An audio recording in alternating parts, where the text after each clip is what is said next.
to talk to you a little bit about some music theory and some melodic patterns that we have going on, because that'll help you to understand what the structure is for this little tricky section in the Bach Gigue. So this is a specific piano lesson in reaction to a question, a comment that I had on my channel. Somebody saying, hey, look, I'm learning the Bach Gigue in B flat, and I would like help with measures 22 through 27. You guys, I love this so much. So please feel free to ask questions like that. Just put it in the comments. I'll see your comment. I'll make you a lesson just for you anytime. And so I'm going to do my best at trying to explain the theory behind this, but just know this is answering a very specific question. So if you want to follow along, if you have Suzuki book, this is Suzuki book 4, page 31 in my edition, volume 4. Or it's the Bach Gigue Partita in B flat, from the Partita in B flat. So we're on measure 24. Anyways, all right, so we have this.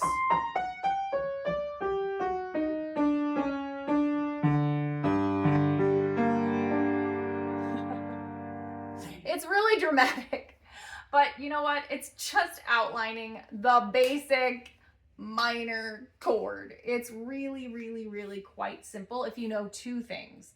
So this is a G minor chord. G minor chord has 3 notes. G, B flat, and D, okay? This little figure here is starting up at the top, and it's playing, basically outlining that G minor chord for like 3 octaves, but it's just G, B flat, and D. It's just this, okay? So we start here, and we kind of move the chord down. That's all we're doing. We're playing the G minor chord with some neighbor embellishments. So let's talk about what neighbors are. When you have a chord tone, one of these 3, and you play a dissonant note that's right next to it, okay, one of these chord tones has a neighbor. That's a lower neighbor. Okay, so this is the lower neighbor of the D chord tone, all right? This is the upper neighbor of the D chord tone. So there are upper neighbors, there are lower neighbors, but when you play a note that's just right next to a member of the chord, it's just called a non-chord tone. It's called, there are a couple of names for it. I'll just call it a neighbor, but it could also be called an appoggiatura, or a suspension, depending on how it's used harmonically. But anyway, let's just call it a neighbor for now. An upper neighbor, a lower neighbor, but basically what we're doing is we're ornamenting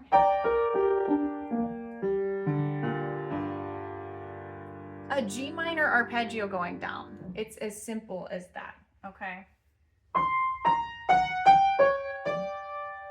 So even though it seems complicated, we've got, oh my gosh, we've got flats, we've got sharps, it's moving both directions. It's like down and then up, and then where are we going? How come I don't have consistency here?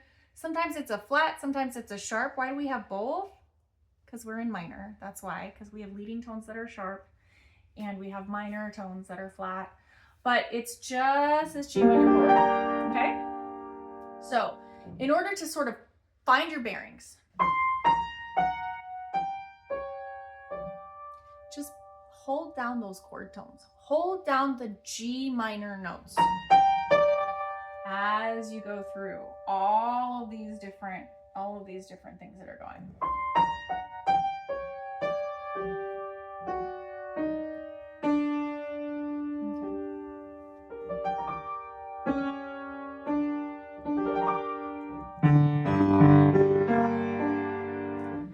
So we're ornamenting around the G minor arpeggio. And anytime we jump, we're jumping to the lower neighbor and then resolving up to the chord tone, okay?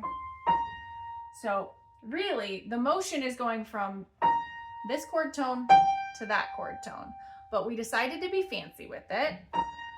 We're gonna go a little too far and swoop back up. Okay, so we're just kind of like scooping our way down this arpeggio. So right in here, that's a lower neighbor. This is an upper neighbor scooping us down to that B.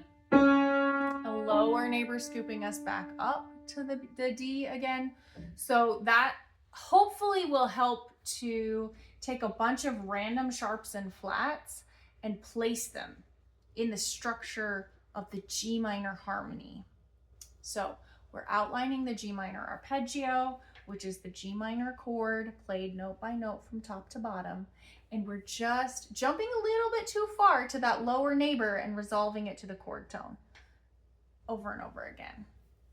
Okay? Hopefully that'll help a little bit. All right? So that's what's going on.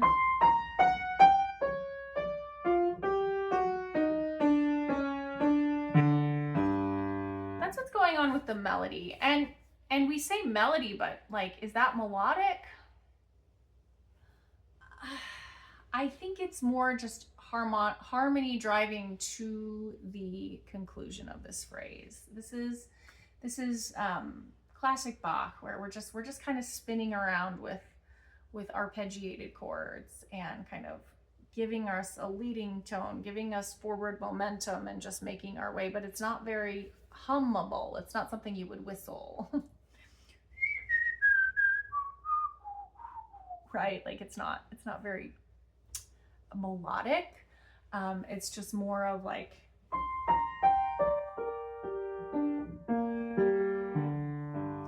it's like a chord just sort of like falling down into place. So, all right. I don't know if that helps you at all. That's a little bit for that right hand part. Well, for the upper voice, which may or may not be your right hand, but that slower voice that's made with quarter notes. If you're doing it the Suzuki way, I suppose that actually would be your left hand.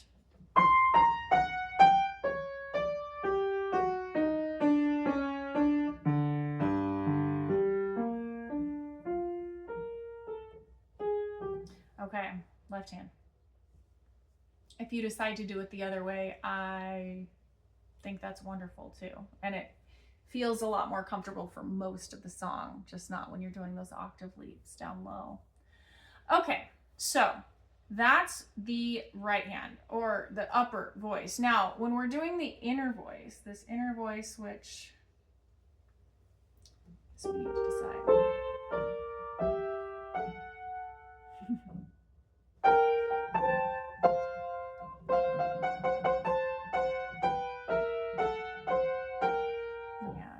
No wonder this is hard. Yeah, this is hard.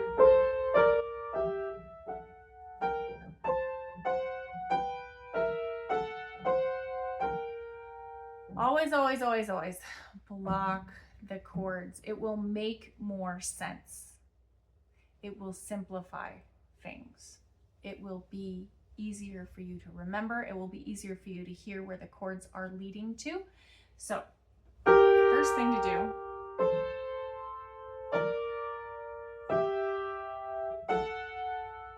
is to block those eighth notes together.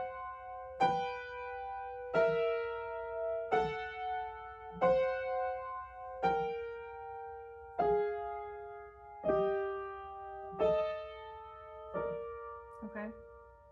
And whether you decide to do that with your right hand or your left hand is kind of up to you.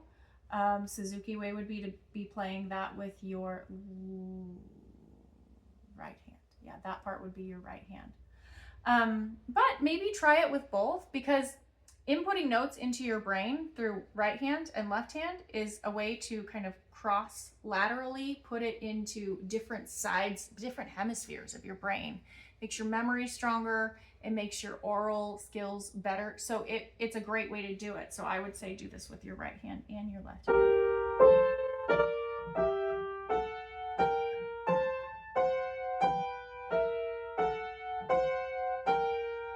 Okay. So I'm just playing those eighth notes combining two together. So we're playing harmonic intervals rather than broken apart melodic intervals. And that helps it to make more sense. It helps the fingerings to have a reason. It helps the harmony to resolve and stuff like that. So, all right. So those are some things that you can practice. One is just understanding the outer structure of that big melody, having the outline of the G minor chord, and then to have that left hand, or the inner voices, go ahead and block those and practice them. Now, once you have sort of each hand figured out, then try putting them together. And I would do it both ways. Try it with the left hand on one part, the right hand on one part, and see if you like it that way. Switch them, try it the other way as well. I want you to practice it both ways, because throughout this song, there might be reasons to switch back and forth. All right. Bach is like that. It's very twisty and compact, and feels really kind of like your fingers are all twisted up in knots. It's very, very much a Bach feeling.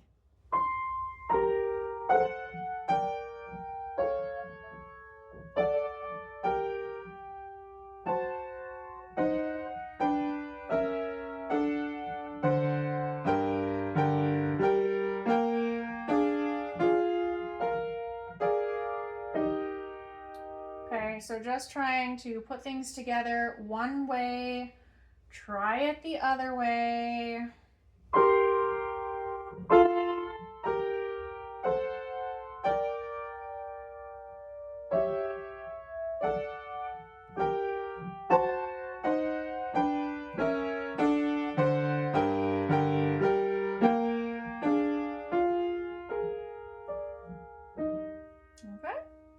So try it. Try it with one hand, try it with the other hand.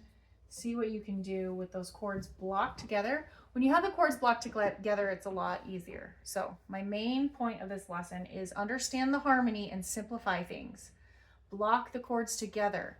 Simplify, simplify, simplify. When you calm down the busyness and understand the foundation, the structure, that's when you're able to make sense of it all. And then you can kind of spread it out from there and take it as written later. Okay. This is a preliminary lesson. I'll think on it and see if I can come up with some other ideas for you for practicing, but hopefully this helps you to refine and perfect and make it a lot better.